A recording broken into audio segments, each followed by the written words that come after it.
ना तन की सुधि रह जाए और ना मन की सुधि रह जाए। जानबूझकर हठपूर्वक अगर आपको सुविधा सामग्री मिल रही शरीर रक्षा के लिए तो उनका त्याग ना करो। इसके त्याग से कुछ नहीं होता। भगवान दर्शन किसको कब और किस साधना से देते हैं, आज तक कोई नियम नहीं है, कोई नियम नहीं। वो कहो अभी आपको दर्शन दे दे, उनके लिए क्या है। इसीलिए तो भगत मस्त हो जाता है जो भगवान की शुद्ध भक्ति करता है कि जब चाहेंगे करुणा निधान निहाल कर देंगे। जब भगवान से चित्त जुड़ जाता है, निरंतर भगवत स्मृति होती है, तो भगवान बिना प्रार्थना के आके दर्शन दे जाते हैं। चित्त में विषाद आ जाना, चिंता आ जाना, भय आ जाना पाप कर्म का फल है। ध्यान करना, भगवान ने अपनाया के लिए अपनाया, इसके लिए हमें ढूंढने की जरूरत नहीं। भगवान से भी बलवान भगवान का नाम है, उसको हम पकड़े। गोस्वामी जी कहते हैं कि अब मैं देख रहा हूं कलयुग ने अष्टांग योग में भी अपना प्रवेश कर लिया, जिससे योग का फल जो चित्त वृत्ति का निरोध करके परमात्मा में समाधिस्थ होना है, गया। कोई बिरला होगा जिसके जीवन में भगवान के सिवा कुछ नहीं है। राग त्रिभुवन में कहीं वस्तु व्यक्ति स्थान में नहीं, उसे वैराग्यवान कहते हैं। कोई बिरला सच्चा वैरागी होगा जिसका वैराग्य भगवान के लिए है, नहीं तो वैराग्य भी दिखावे पे आ गया है, पाखंड में आ गया है। जब तो तब माना जाता है जो जब कर रहे हैं वो हमारे ध्यान में है, वही हम सुन रहे हैं, वही हम बोल रहे हैं, उसे जप माना जाता है। अब यज्ञ तो भाई बहुत है, दुर्लभ बात हो गई यज्ञ करना। तप में दम्भ घुस गया। तप होता है भगवान की प्रसन्नता के लिए। तपस्या समर्पित करके दैन्य होने से भले मिल जाए, नहीं तपस्या से भगवान को नहीं खरीदा जा सकता। त्याग कहते हैं हमारे हृदय में भगवत प्राप्ति की लालसा हुई है, जानबूझकर सारे भोगों का सुख सुविधाओं का त्याग करके असुविधा युक्त जीवन, भगवान के लिए सब सुविधाएं हैं, असुविधा युक्त जीवन। त्याग का जब तक अहम होता है तो ना संतों में और ना भगवंत में द्रवण क्रिया नहीं होती। ध्यान रखना, उनका हृदय तभी द्रवित होता है जब त्याग का, अहम का भी त्याग हो जाए। ध्यान देना, आप कलयुग की चाल का ध्यान देना। आप सब हृदय वाले हैं। घर गृहस्थी में उतने पापाचरण की वृत्ति नहीं आएगी जितना तीर्थ में आने की संभावना है। क्यों आने की संभावना है? कलयुग की कुचाल है कि यहां का पाप वज्र की तरह होगा, तुम्हारी दुर्गति होगी। जो हमारे 4 आश्रम हैं, बड़ी महिमा है इनकी, ब्रह्मचर्य, गृहस्थ, वानप्रस्थ और सन्यास। ब्रह्मचर्य आश्रम, गृहस्थ आश्रम, वानप्रस्थ आश्रम और सन्यास आश्रम, और 4 वर्ण व्यवस्था है। वर्ण और आश्रम चारों व्यवस्थाएं भंग है। कलयुग का ऐसा प्रचंड, गोस्वामी जी कह रहे जानना ही नहीं चाहते कि हमारे वर्ण का क्या कर्तव्य है और हमारे आश्रम का क्या कर्तव्य है। इससे भी भगवत प्राप्ति बोले बड़ी संकटपूर्ण। ऐसा नहीं कि कोई धर्म से नहीं चलता होगा, चलते होंगे, भारत है। ऐसा नहीं कि कोई आश्रम व्यवस्था से नहीं चलता हो, चलते होंगे, पर बिरले। तो धर्म की व्यवस्था से भगवत प्राप्ति बड़ा। अब वेद विधान तो वो समझे जो शास्त्र स्वाध्याय करे, जो खूब महापुरुषों का संग करे, वो जान पाता है क्या करना चाहिए क्या नहीं करना चाहिए। अब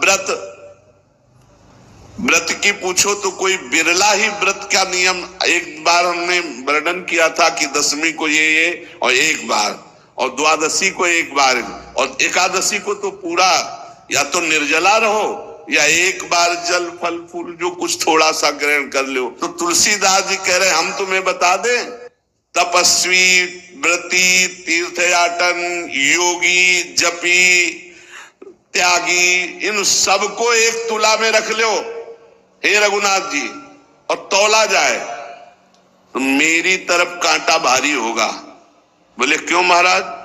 बोले हम पहले कह दिया कि बहुत पामर है, पहले कह दिया, हम ये नहीं कह रहे कि बहुत हम महान है, लेकिन जब इन सब साधन करने वालों को एक तरफ और मुझे तौला जाएगा तो मेरी तरफ झुकाव होगा, वो हल्के हो जाएंगे। बोले क्यों? क्योंकि मैंने केवल नाम का आश्रय ले लिया है। ये खास बात, एक सेकंड भी नहीं जाने दूंगा। अब बस ये 2 अक्षर मेरे जीवन है, माई बाप है, रात दिन प्रभु का नाम, इसलिए मेरी जय हो गई। समझ लो, सत्संग में सब साधन एक तरफ और नाम जापा के एक तरफ, एकमात्र भगवान के नाम में। गोस्वामी जी कह रहे हैं इस संसार में ना तो कोई जाग रहा है और ना सो रहा है, सब प्रपंच में फंसे। बोले नहीं, जागते भी हैं, सोते हैं। तो गोस्वामी जी कह रहे हैं हम जागना किसे कह रहे हैं, सोना किसे कहते हैं?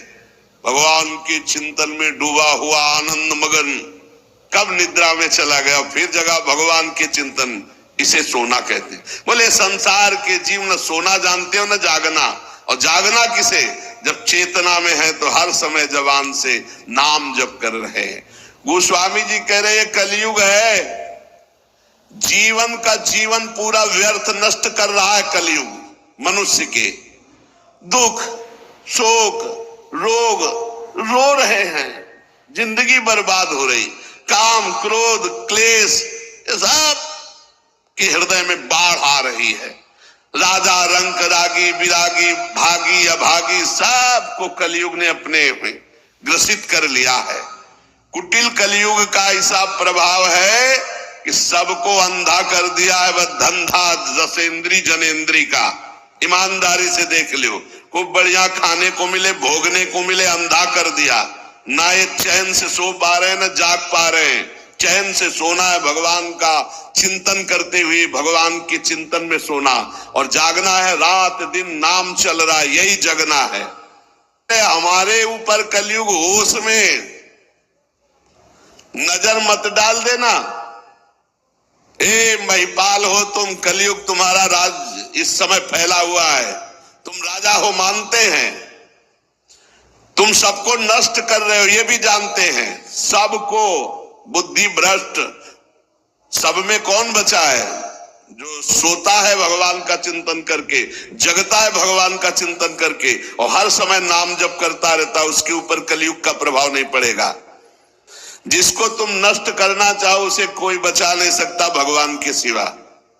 अरे बुद्धि बदल दी महाराज परीक्षित की, जो गर्भई में भगवान का दर्शन किए थे, मरा हुआ सांप ऋषि के गले में ऐसे विनोद में डाल दिए। वो विनोद है, वो समाधिस्थ महात्मा है, इतने बड़े पूज्य महात्मा, उनके गले में एक मरा हुआ सांप डाल दिया। बुद्धि खराब कर देता है कलयुग।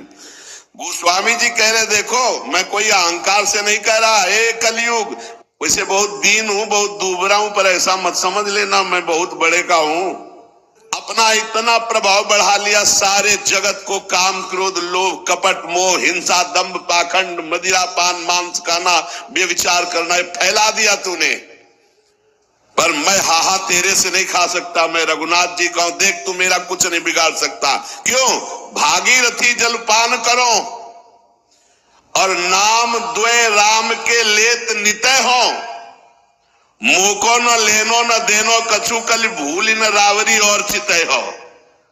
रोज भगवान का गंगा जल पान करता हूं, चरणामृत, और जितना बना 2-4 नाम जप कर लेता हूं।